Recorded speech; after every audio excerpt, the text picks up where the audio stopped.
പുതിയൊരു വീഡിയോയിലേക്ക് എല്ലാവർക്കും സ്വാഗതം. ഇന്ന് ഞങ്ങളുടെ യാത്ര ബദാമിൽ നിന്നും മഹാരാഷ്ട്രയിലെ ഔറംഗാബാദിലേക്കാണ്. പോകുന്ന വഴി ഹുനഗുണ്ട് എത്തുന്നതിന് തൊട്ട് മുൻപ് ഒരു സർവീസ് സ്റ്റേഷൻ കണ്ടപ്പം വൃത്തികേടായിരുന്ന വണ്ടി ഒന്ന് കഴുകാമെന്ന് ഞങ്ങൾ വിചാരിച്ചു. അവിടെ ഇരുന്ന് പ്രായമുള്ള ആളുടെ അടുത്ത് വർത്തമാനമൊക്കെ പറഞ്ഞിരുന്നപ്പോഴേക്കും അവർ വണ്ടിയൊക്കെ വൃത്തിയാക്കി തന്നു. അങ്ങനെ ഞങ്ങൾ ഔറംഗാബാദിലേക്കുള്ള യാത്ര തുടർന്നു. ഇന്ന് പോകുന്ന വഴി വിജയപുരയിൽ ജമാ മസ്ജിദും ഗോൾ കോമ്പസും കാണണമെന്ന് ഞങ്ങളുടെ പ്ലാനിലുണ്ട്.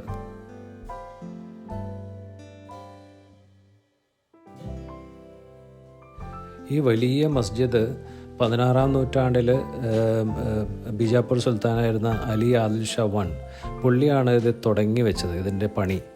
പക്ഷേ ഇതൊരിക്കലും പൂർത്തിയാക്കാൻ സാധിച്ചതുമില്ല. ഈ പള്ളിയിൽ ഏകദേശം ഒന്നിച്ച് 4000 പേർക്ക് നമസ്കരിക്കാനുള്ള അത്രയും വലുതായിട്ടാണ് ഇത് പണിതിട്ടുള്ളത്. ബിജാപ്പൂർ ജമാ മസ്ജിദിൻ്റെ അടുത്ത് തന്നെയാണ് ഗോൾ ഗംബസ് സ്ഥിതി ചെയ്യുന്നത്. ടിക്കറ്റൊക്കെ എടുത്ത് നമ്മൾ ഉള്ളിലേക്ക് ആദ്യം ചെല്ലുമ്പോൾ കാണുന്നത് ഗോൾ ഗംബസിലെ മ്യൂസിയമാണ്. വെള്ളിയാഴ്ചകളിൽ തുറക്കാത്തതിനാൽ ഞങ്ങൾക്ക് കയറാൻ സാധിച്ചില്ല. അതിൻ്റെ പുറകിൽ തന്നെയാണ് ഗോൾ ഗംബസ് സ്ഥിതി ചെയ്യുന്നത്. ആ ഡോമിൻ്റെ മേലെയുള്ള ഒരു നീഡിൽ പോലെയൊരു സ്ഥാനമുണ്ട്. അത് നമ്മൾ അടുത്ത് പോകുന്തോറും അത് താഴ്ന്നു പോവുകയെങ്കിലും ഈ ഡോമിൻ്റെ ഹൈറ്റ് കൂടുന്നതായിട്ട് നമുക്ക് ഫീൽ ചെയ്യും.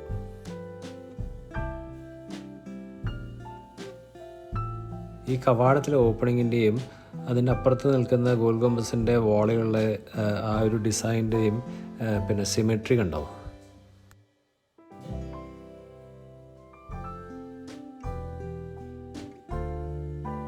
ഈ സ്ട്രക്ചറിന് 4 മിനാരങ്ങളുണ്ട്. ഓരോ മിനാരങ്ങൾക്കും 7 തട്ടുകളാണുള്ളത്. ആ തട്ടുകൾ കയറി കഴിഞ്ഞാലാണ് നമ്മൾ ഈ ഡോമിൻ്റെ ആ ഒരു ഭാഗത്തേക്ക് എത്തുക. ചില ഭാഗങ്ങളിൽ നമ്മൾക്ക് അമ്പലങ്ങളിൽ കാണുന്ന ചില ഡിസൈൻസും കാണാം. ഇവിടെയാണ് ഇവിടുത്തെ ടോംബുകൾ സ്ഥിതി ചെയ്യുന്നത്. ഇതിൻ്റെ മതിലുകൾക്ക് എത്ര വീതി എന്നറിയോ? ഏകദേശം 10 അടി വീതിയുണ്ട്. ഇത് കണ്ടോ? ഓരോ മിനാരങ്ങളിൽ കയറാൻ വേണ്ടി ഇങ്ങനത്തെ സ്റ്റെപ്പുകളുണ്ട്. ഓരോ ഫ്ലോർ കയറി കഴിയുമ്പോഴും ഒരു ലാൻഡിങ് ഒരു സ്പേസ് ഉണ്ട്. അവിടെ നമുക്ക് നോക്കിയാൽ മറ്റേ സെയിം ഫ്ലോർ അപ്പുറത്തെ മിനാരത്തിൽ കാണാനും പറ്റും.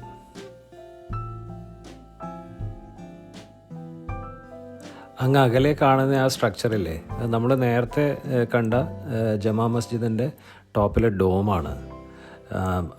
ജമാ മസ്ജിദ് 16-ാം നൂറ്റാണ്ടിലാണല്ലോ പണി കഴിപ്പിച്ചത്. ഇത് നമ്മൾ കാണുന്ന goal ഗംബസ് 17-ാം നൂറ്റാണ്ടിലെയാണ്.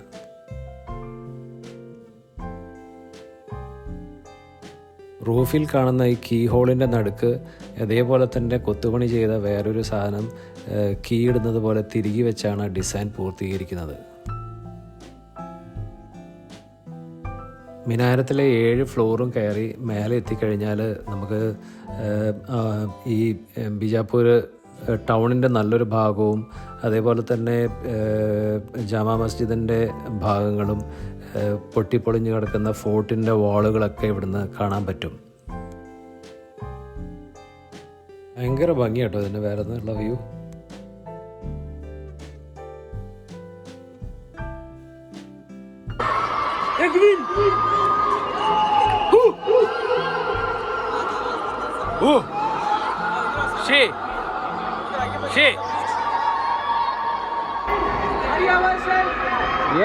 Yes, very much.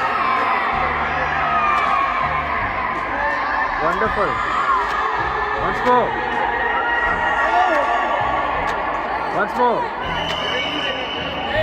Can you tell Edwin once more? Once more. Yes. ഈ മേലത്തെ ഡോമിൻ്റെ ഉള്ളിലുള്ള കാഴ്ചകളാണ് നിങ്ങളിപ്പോൾ കണ്ടതും കേട്ടതും. ഇതൊരു വിസ്പർ ചേംബർ എന്നും കൂടി അറിയും. കാരണം ഇതിൻ്റെ ഡിസൈൻസ് അങ്ങനെ ആയതുകൊണ്ട് എക്കോ വളരെ നല്ലോണം വരികയും ചെയ്യും. അതേപോലെ തന്നെ സെർട്ടൻ പൊസിഷനിൽ നിന്ന് ഇപ്പം ഗൈഡ് കാണിച്ചു തന്ന പോലെ ചെറിയ കാർഡ്സൊക്കെ നമ്മൾ ഇളക്കി കഴിഞ്ഞാലോ ചെറുതായിട്ട് വിസ്പർ ചെയ്താൽ നമുക്ക് ഇങ്ങേ തലയ്ക്ക് നിന്ന് അത് വളരെ കൃത്യമായിട്ട് കേൾക്കാനും സാധിക്കും. ഭയങ്കര ആശ്ചര്യമുള്ള ഡിസൈൻസും എക്കോസ്റ്റിക്സും ആണ് ഇവിടെ. താഴെ കാണുന്നത് ആ ടോമിൻ്റെ ഭാഗങ്ങളാണ്. ഇവിടെ വന്നു കഴിഞ്ഞിട്ടുണ്ടെങ്കിൽ ഭയങ്കര ഒച്ചയും ബഹളമാണ്. കുറേ പേര് ഇതൊക്കെ അറിഞ്ഞും കുറേ പേര് അറിയാതെ കിടന്ന് ബഹളം വയ്ക്കുന്ന കാഴ്ചയും ഇതൊക്കെയാണ്. ഈ ഡോമിൻ്റെ അവിടെ തന്നെ ഒരു കിളിവാതിലുണ്ട്. ഇതിൽ കൂടെ നോക്കി കഴിഞ്ഞിട്ടുണ്ടെങ്കിൽ ഇത് പണ്ട് കാലത്തൊരു CCTV പോലെയാണ്. ഇവിടെ നിന്ന് നോക്കിക്കഴിഞ്ഞാൽ ഇവിടെ നിന്നുള്ള ആ കവാടവും അത് കഴിഞ്ഞിട്ടുള്ള മ്യൂസിയവും അങ്ങ് ഗേറ്റും അതിനപ്പുറത്തേക്കും ഇവിടുന്ന് വ്യൂ ഉണ്ട്.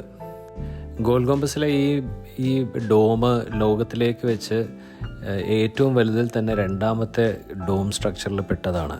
അങ്ങനെ ഞങ്ങൾ ഗോൾ ഗോംബസിൽ നിന്നൊക്കെ ഇറങ്ങി ലഞ്ചൊക്കെ അവിടുന്ന് പുറത്തുനിന്ന് റെസ്റ്റോറൻറ്റിൽ നിന്ന് കഴിച്ച് ഔറംഗാബാദിലേക്കുള്ള യാത്ര തുടർന്നു. ഏകദേശം ഇനി 400 കിലോമീറ്ററിൻ്റെ അടുത്ത് യാത്രയുണ്ട്. ഉരുളക്കിഴങ്ങ് പാടങ്ങളും പല കൃഷികളൊക്കെ കണ്ട് അങ്ങനെ യാത്രയാണ്.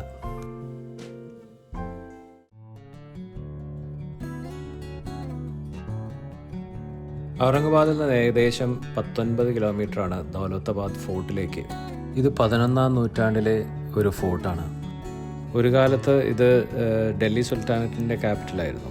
ഈ കോട്ടയിലേക്കുള്ള വാതിലിൽ ഇരുമ്പ് സ്പൈക്സ് കാണാം. ഇത് ശത്രുക്കളുടെ ആനകളൊക്കെ വന്ന് ഇത് ഇടിച്ചു തുറക്കാൻ ശ്രമിക്കുമ്പോൾ ആനകൾക്ക് ഇഞ്ചുറി വന്ന് അത് ചത്തുപോകാൻ വേണ്ടിയിട്ടൊക്കെയായിരുന്നു ഇത്. ഈ കോട്ടയ്ക്ക് വേറൊരു പ്രത്യേകതയും കൂടിയുണ്ട്. ഇതിന് ഒരു എൻട്രിയും ഒരു എക്സിറ്റും മാത്രമേ ഉള്ളൂ.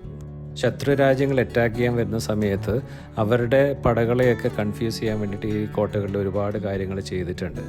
അതേപോലെ തന്നെ ഈ കോട്ടയ്ക്ക് ചുറ്റും മൾട്ടിപ്പിൾ ട്രെഞ്ചസ് കൂടി പണിതിട്ടുണ്ട് ചുറ്റുവട്ടവും.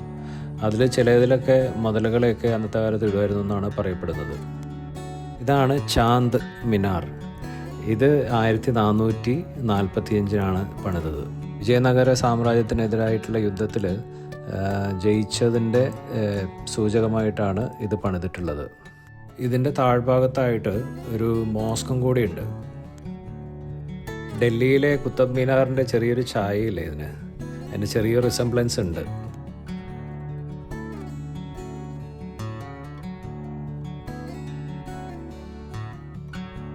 ശത്രുക്കളെ കൺഫ്യൂസ് ചെയ്യാൻ വേണ്ടിയിട്ട് ഇതിൽ ഒരുപാട് വാതിലുകളും, അതൊന്നും ഡയറക്റ്റ് അല്ല, ഇങ്ങനെ വളഞ്ഞു തിരിഞ്ഞ് വഴികളും വളഞ്ഞു തിരിഞ്ഞ് ചില ഭാഗത്ത് ഇരുട്ടുണ്ട്, ഒരുപാട് സ്റ്റെപ്പുണ്ട്, പിന്നെ അങ്ങനത്തെ കുറേ കൺഫ്യൂസിങ് എലമെൻറ്റ്സ് ഇതിലുണ്ട്. ഇതാണ് മറ്റൊരു ട്രെഞ്ച്. അന്നത്തെ കാലത്ത് ഇതിലൊക്കെ നിറച്ചും ക്രോക്കഡൈൽസിനെയൊക്കെ ഇട്ടിരുന്നു എന്നാണ് പറയപ്പെടുന്നത്. ഇതൊക്കെ ഈ ശത്രുക്കൾ പെട്ടെന്ന് വന്ന് ഈ കോട്ടയ്ക്കകത്ത് പ്രവേശിക്കാതിരിക്കാനും ഒക്കെയുള്ള ഓരോ ടെക്നിക്സ് അന്നത്തെ കാലത്ത് അവർ ഉപയോഗിച്ചതിൽ പെട്ടതാണ്. ഇത് കോട്ടയ്ക്ക് ചുറ്റുമുണ്ട് കേട്ടോ ഈ ട്രെഞ്ച്. ഈ സ്റ്റെയറുകൾ വളരെ നാരോ ആയതുകൊണ്ട് ശത്രുക്കൾക്ക് ഒരുപാട് പേർക്ക് ഒന്നിച്ച് കയറാൻ സാധിക്കില്ല. ചെറുതായിട്ട് മഴ പെയ്യുന്നുണ്ട്, കോടയും നല്ലോണം കയറുന്നുണ്ട്. അതുകൊണ്ട് ദൂരത്തുള്ള വ്യൂസൊക്കെ ചില ഭാഗങ്ങളൊക്കെ ക്ലിയർ ആയിട്ട് കാണുന്നില്ല.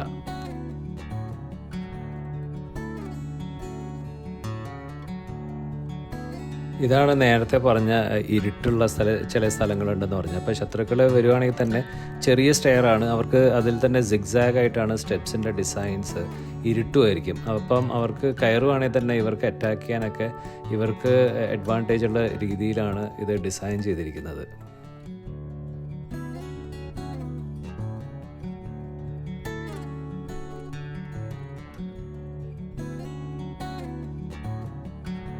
അങ്ങ് അകലെ നമ്മൾ കയറി വന്ന മെയിൻ എൻട്രൻസും കാണാം.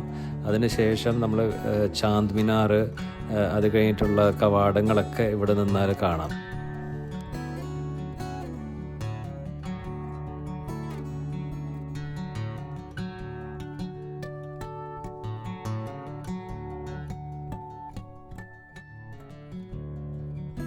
മഴയൊക്കെ പെയ്ത് നല്ല കോടയായും ഒക്കെ ആയിട്ട് ആ പ്രദേശങ്ങളൊക്കെ നല്ല പച്ചിപ്പും നല്ല ഭംഗിയുണ്ട് അവിടെ നിന്നുള്ള ഒരു കാഴ്ച.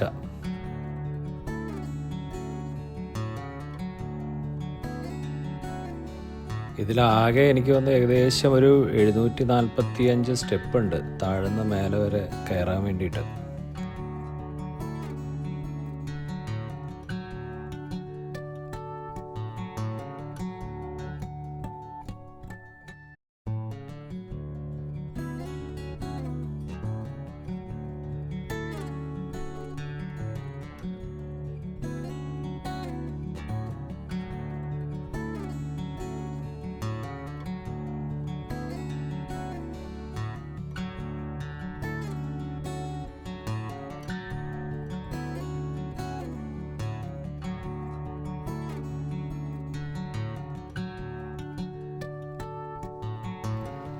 ഈ രാജാവിന് കോട്ട വെക്കാൻ പറ്റിയ ഒരു സ്ഥലം.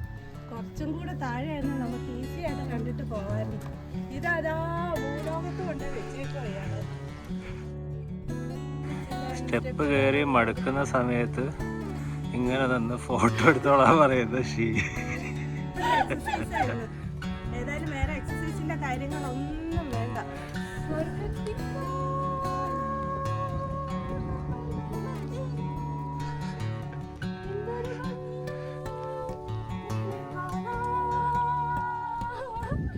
എഴുന്നൂറ്റി 45 സ്റ്റെപ്പ് കയറി ഇതിൻ്റെ മേലെ കയറി കഴിഞ്ഞാൽ ഇന്നത്തെ കാലാവസ്ഥ ചെറിയ പൊടിമഴയുണ്ട്, നല്ല കോടയും നല്ല കാഴ്ചകളും. 360 സൂപ്പർ. ഇവിടെ നിന്ന് നോക്കുമ്പോൾ കാണുന്ന ഈ ചെറിയ ടൗണാണ് ദൗലത്താബാദ് ടൗണ്. ചെറിയൊരു വില്ലേജാണ്.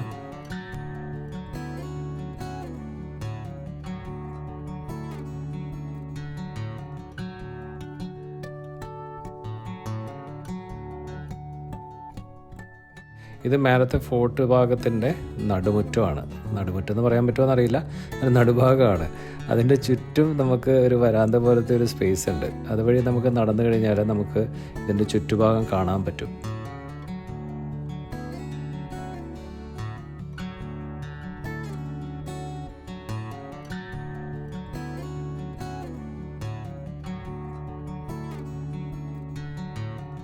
ഇത് കണ്ട എന്താ വ്യൂ! നമ്മൾ നടന്നു വന്ന സിഗ്സാഗ് പോലെയുള്ള വഴികളൊക്കെ നമുക്ക് ഇവിടുന്ന് കാണാം. ഭയങ്കര ബ്യൂട്ടിഫുള്ളാണ്.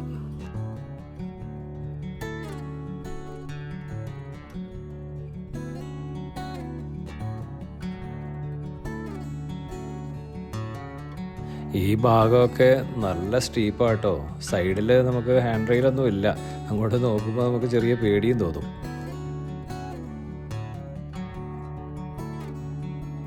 നേരത്തെ കണ്ട നടുമുറ്റത്തിൻ്റെ മുകൾ ഭാഗം ഇത്.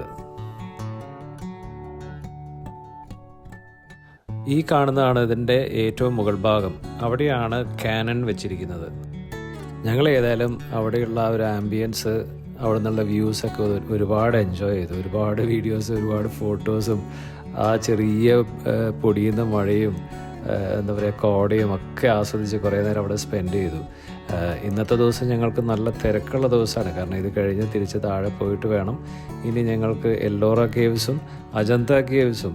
നമുക്ക് ഔറംഗാബാദിൽ നിന്ന് ഏകദേശം 120 കിലോമീറ്ററോളം ഉണ്ട് അജന്ത കേവ്സിലേക്ക്. അപ്പോൾ ഇതൊക്കെ ചെയ്തിട്ട് വേണം ഞങ്ങൾ തിരിച്ച് വൈകുന്നേരം ഔറംഗാബാദിലെത്താൻ. എന്നിട്ട് വേണം ഞങ്ങൾക്ക് റെസ്റ്റ് എടുത്തിട്ട് നാളത്തെ ഞങ്ങളുടെ യാത്ര തുടരാൻ വേണ്ടിയിട്ട്. അപ്പം എന്താ പറയുക, തിരക്കുള്ളൊരു ദിവസമാണ്. അതുകൊണ്ട് ഞങ്ങൾ എല്ലായിടത്തും വളരെ സ്പെസിഫിക് ആയിട്ടൊരു ഷെഡ്യൂൾഡ് ടൈം മാത്രമേ സ്പെൻഡ് ചെയ്യുന്നുള്ളൂ. ഏതായാലും പിന്നെ നല്ലൊരു മോർണിംഗ് വർക്കൗട്ടും കൂടിയായിരുന്നു ഈ ദൗലത്താബാദ് ഫോർട്ടിലെ വിസിറ്റ്. ഞങ്ങൾക്ക് വളരെ രസമുള്ളൊരു ഏരിയ. ആരെങ്കിലും ഔറംഗാബാദ് സാധാരണ അജന്ത എല്ലോറ കാണാൻ വേണ്ടിയിട്ടാണ് അധികം പേര് വരുന്നതെങ്കിലും ദൗലത്താബാദ് ഫോർട്ട് സമയമുണ്ടെങ്കിൽ ഉൾപ്പെടുത്താൻ ശ്രദ്ധിക്കണം. ഇതല്ലാതെ വേറെയും ഒരുപാട് കാഴ്ചകളുണ്ട് കേട്ടോ. ഞങ്ങൾ തന്നെ ഈ യാത്രയിൽ എല്ലാ സ്ഥലങ്ങളും പോകാനുള്ള പരിമിതി കാരണം ഞങ്ങൾ ചുരുക്കി ഇതൊരു 3 ലൊക്കേഷൻസ് മാത്രം ആക്കിയതാണ്. എനിവേ, നിങ്ങൾക്കൊക്കെ സമയം കിട്ടുമ്പോൾ ഇതൊക്കെ ചെയ്യുക, ഇവിടെയൊക്കെ വിസിറ്റ് ചെയ്യുക. നല്ല ബ്യൂട്ടിഫുൾ സ്ഥലങ്ങളാണ്.